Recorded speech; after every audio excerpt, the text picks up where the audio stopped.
Let's have a session on global marketing. So global marketing is when a business expands into an international market.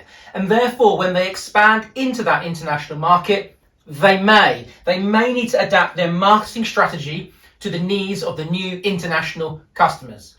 Now, there's three different approaches they could take. The first and the most extreme is the polycentric approach, or the international approach.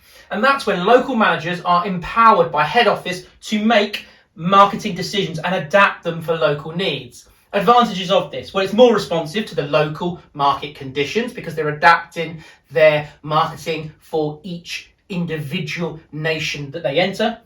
Decentralization is therefore occurring there, and if you have decentralization in the decision making, that could take advantage of the local expertise you have in each of those regions you enter.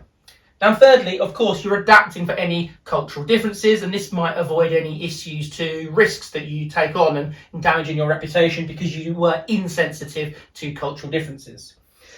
And in terms of the problems of this, well, you might get a loss of consistency between the marketing, between your different nations you're entering, and that might be an issue for the business in terms of reinforcing that brand.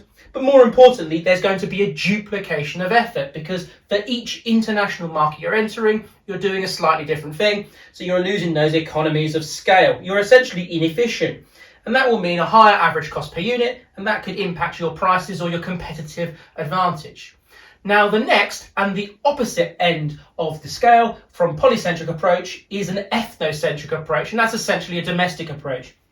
And that's when there's no or limited attempt to adapt to the international market. So you're looking for a standardized marketing package, standardized marketing approach, and therefore you're going to get cost savings there. You're likely to do it in bulk, so you'll get marketing economies of scale, lower average cost per unit, more efficient, could bring prices down, could be therefore lead to a competitive advantage.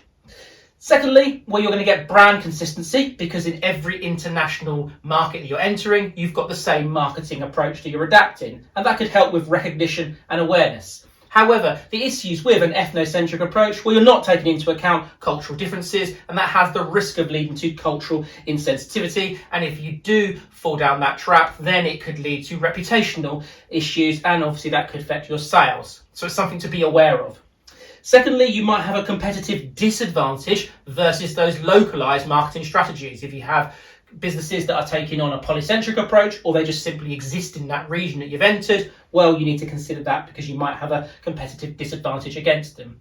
Now, the final approach is a mixed approach between a polycentric and an ethnocentric, and that's called a geocentric approach, hence the mixed approach. And that's when you get some adaptation to suit each international market, as you did here with the polycentric approach. However, you're only not to the extent of the polycentric approach. So therefore, you're looking to get that balance between local responsiveness and therefore meeting the customer needs, but the economies of scale and keeping on top of your unit costs that you would with the standardization that you get out of the ethnocentric approach.